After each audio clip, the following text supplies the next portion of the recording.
नमस्कार, मैं संजय शंकर गुप्ता। हस्त रेखा के बारे में आज हम बात करेंगे कुछ। और संजय एक्सप्रेस न्यूज़ में आपका एक बार फिर स्वागत है। आज हम बात कर रहे हैं कि बहुत से ऐसे लोग हैं जो कि हिंदू दर्शन में या हिंदू धर्म शास्त्र में बहुत सी चीज़ें बताई गई हैं, उनको आप झूठ मानते हैं, आडंबर मानते हैं।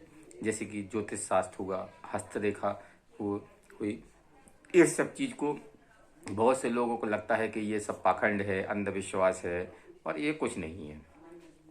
लेकिन एक बात निश्चित है कि जब भी कोई बच्चा जन्म लेता है तब आप उसके हाथ में देखिए, वो उसके हाथ में बराबर रेखाएं होंगी, है ना। अगर हाथ में रेखाएं आपके जन्म के समय आ रही हैं तो इनका कुछ ना कुछ मतलब तो निश्चित है। अगर आपके हाथ में रेखाएं अगर ना होती मान लो, तो इनको आप कह सकते थे कि आडंबर है, भाई ये है वो है। अगर ऊपर वाले ने जब जन्म दिया है और जन्म से ही आपके हाथ में रेखाएं आई हैं तो इनका कुछ ना कुछ मतलब है। अगर इनका कोई मतलब नहीं होता तो भगवान आपके हाथ में रेखाएं बनाता ही नहीं है। मेरा अनुभव ये कहता है कि जो आदमी जल्दी सफल हो जाता है उसको ये सब चीज़ें आडंबर एवं बुराइयाँ लगने लगती हैं।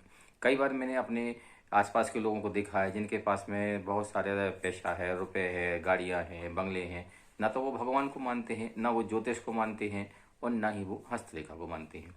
लेकिन कई बार एक आपके जीवन में ऐसा समय आता है या उनके जीवन में एक बार ऐसा समय निश्चित आता है कि जब वो इतने परेशान होते हैं, चारों तरफ की समस्या से घिर जाते हैं, तब वो ना चाह कर भी इस सब चीज़ों में लौट के आते हैं। फिर वो किसी पंडित के पास जाएंगे, उससे अपनी कुंडली दिखाएंगे, अपना हाथ दिखाएंगे कि मेरे को ये परेशानी क्यों आई है। अगर सब आप अपने कर्म से ही बदल लेते तो अपने आप जो आपके पास परेशानी आई है उसको बदल लो। कर्म की भी एक सीमा है। गीता में भी बताया गया है कि कर्म और भाग्य जब दोनों ही मिलते हैं तभी आदमी तरक्की करता है। और दो में से अगर ये चीज़ नहीं मिलती है तो मेरा मानना तो ऐसा है कि जब आदमी के अच्छे दिन आते हैं तभी उसका कर्म अच्छा होता है। वैसे तो वो कितनी भी कर्म करता रहे, कितनी भी स्ट्रगल करता रहे, मेहनत करता रहे, लेकिन उसको सफलता नहीं मिलती है।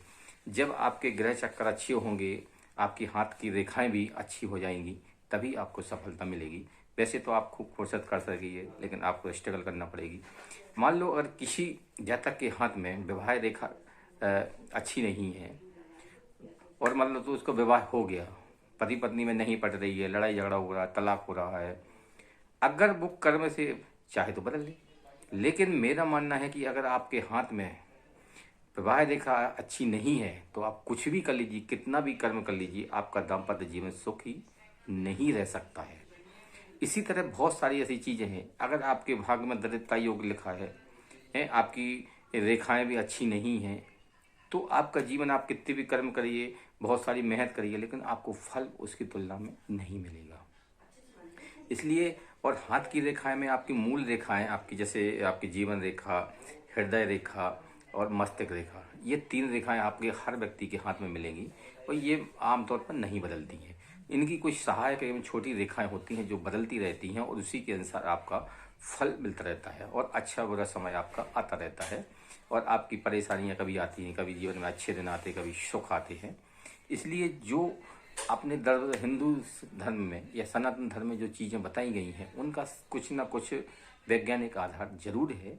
आप विश्वास करें या न करें, लेकिन मैंने अपने अनुभव में आजमाया है कि अगर आपके दिन अच्छे आएंगे तो आपकी बुद्धि और विवेक अच्छा हो जाएगा, और अगर आपके दिन बुरे आ रहे हैं तो आपकी सबसे पहले बुद्धि खराब होगी, आपके कर्म उसी के अनुसार खराब होते जाएंगे।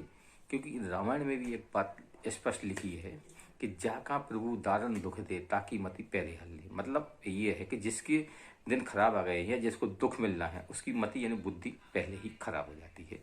जय श्री राम, नमस्कार।